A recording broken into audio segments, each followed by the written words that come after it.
Assalamualaikum warahmatullahi wabarakatuh. Bapak Ibu, selamat pagi, salam sejahtera untuk kita semua. Bagaimana kabarnya? Mudah-mudahan sehat selalu dan terus bahagia, dan itu yang kita rasakan sampai dengan hari ini. Nah, yang akan kita bahas ya di pertemuan kita sama seperti di materi saya di kelas-kelas seminar Purna Bakti, yaitu hubungan antara pikiran, perasaan, dan badan. Kenapa? Karena banyak juga di diskusi-diskusi saya di kelas seminar, Kang Oji, kalau saya lagi stres, kok asam lambung saya jadi naik? Wah, kalau lagi saya marah, ya, tiba-tiba pusing. Wah, yang seperti itu yang akan kita bahas. Baik, Bapak Ibu, ikuti saja dari sekarang sampai akhir. Mudah-mudahan kita bisa berbagi dan bermanfaat. Yuk. Nah, baik Bapak Ibu, ya, kita sering mengalami yang disebut dengan stres. Atau Bapak Ibu, saya tanya apakah Bapak Ibu juga pernah mengalami stres? Ya. Nah, ya, kalau iya dan tidak, saya yakin Ibu dan Bapak pernah mengalami stres. Ya, tenang, tenang. Orang ketika menghadapi satu tekanan tertentu, satu situasi tertentu bisa mengakibatkan stres. Ya, stres itu saya pikir wajar-wajar saja, ya sangat wajar bahkan karena kita hidup di dunia ini yang penuh dengan tekanan dari mana-mana kan, tekanan keluarga, tekanan pekerjaan, apalagi tekanan saat ini Ibu Bapak misalkan menghadapi masa Purna Bakti. Nah, stres sendiri apa ya? Ya, kalau berdasarkan definisinya, ya, stres itu adalah respon adaptif yang bersifat unik yang ditampilkan seseorang ketika menghadapi situasi atau kejadian tertentu yang menimbulkan tuntutan yang khas pada dirinya. Yang khas pada dirinya. Ada tekanan tertentu, kita harus merespon dengan cara tertentu juga. Yang khas di dalam dirinya apa? Nah, ada orang ketika stres, ya, stres tertentu, responnya ternyata ada yang sakit perut, ada yang pusing-pusing, ada yang marah-marah justru. Nah, ini yang akan kita bahas, ya. Bapak Ibu, tadi di awal saya sudah menyampaikan hubungan antara pikiran, perasaan, dan body. Mari. Jadi begini, ya, stres atau tekanan itu sebenarnya secara langsung sangat berhubungan dengan apa? Berhubungan tentu dengan perasaan ini, emosi ini. Emosi ini sangat berhubungan dengan fisik, fisik sangat berhubungan dengan perilaku. Contoh, ya, contoh. Kalau kita sedang banyak pikiran, ya, banyak pikiran, apakah itu utang, apakah itu cicilan yang belum kita bayar, atau masalah-masalah yang lain, atau ya ibu bapak dimutasi kerjakan ya di tempat yang berbeda. Wah, padahal di tempat itu adalah tempat yang sangat tidak nyaman untuk bapak atau ibu. Apa yang terjadi? Banyak pikiran, aduh pusing ya, banyak pikiran. Nah, pikiran ini nyambung ke tubuh, apalagi dengan respon, misalkan ibu dan bapak marah. Marah kan? Marah itu karena ada sebab tertentu bapak ibu dimutasikan, dan marah itu ada di emosi kan? Nyambungnya nggak?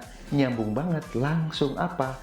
Marah, tekanan darah menjadi naik, katanya begitu.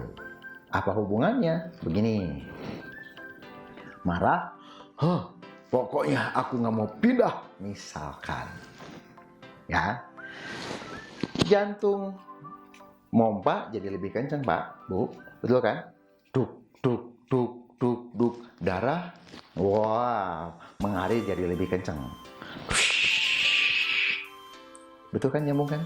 Jadi sebenarnya pikiran, perasaan dengan body ini nyambungnya cespeng alias langsung nyambung. Cuma masalahnya kita tidak menyadari betul hubungan itu. Nah, ini pun diperkuat Bapak Ibu, ya, ada Paul Ross ya, Presiden Amerika Institute of Stress. Jadi di Amerika sana ternyata menemukan angka yang sangat fantastis kalau menurut saya, 75 sampai dengan 90% ya yang berkunjung ke dokter adalah akibat dari penyakit yang disebabkan oleh stres. Coba bayangkan, 75 sampai dengan 90% orang yang datang ke rumah sakit ya dengan penyakitnya yang dimunculkan, yang diawali dengan stres. Kenapa? Karena stres sangat menggerogoti sistem kekebalan tubuh. Jadi Bapak Ibu, pilihannya adalah kita pilih stres atau pilih gembira. Tentu sepakat dong kita memilih untuk bergembira. Nah, bagaimana agar cara kita gembira menghadapi purna bakti yang bergembira? Ikuti saya, hahaha ya, meskipun terkesan dibuat-buat, tapi tetap hati saya tetap gembira, biar tidak stres. Nah, Bapak Ibu, ternyata ya berdasarkan seorang peneliti yang bernama Dr. Masaru Emoto ya, yang meneliti tentang air dan ya diambil dari buku The Healing and Discovering of the Power of Water, mengatakan dia hasil penelitiannya, ini saya akan mengungkapkan sebagian saja.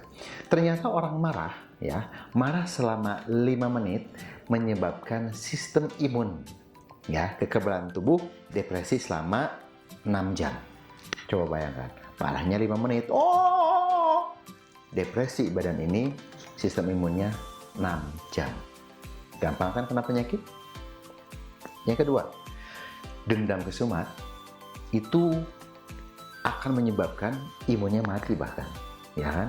Mulailah stres, terus kolesterol, hipertensi, serangan jantung, rematik dan lainnya. Kemudian, sering membiarkan stres, ya mengalami gangguan pencernaan, ya gampang tersinggung, insomnia.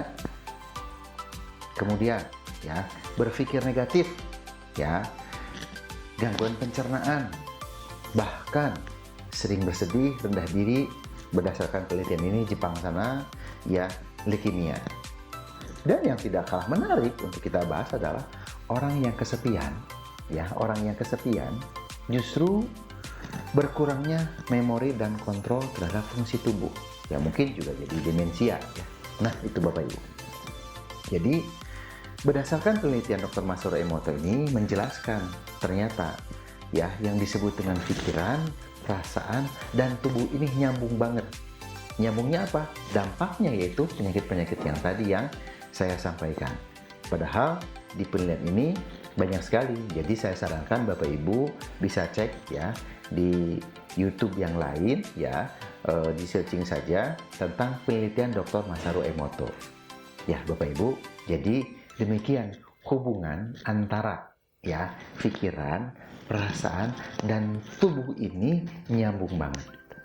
Bagi saya adalah bagaimana caranya ibu bapak kita semua termasuk saya, pikiran, perasaan, badan nyambungnya, tapi nyambungnya yang lebih sehat.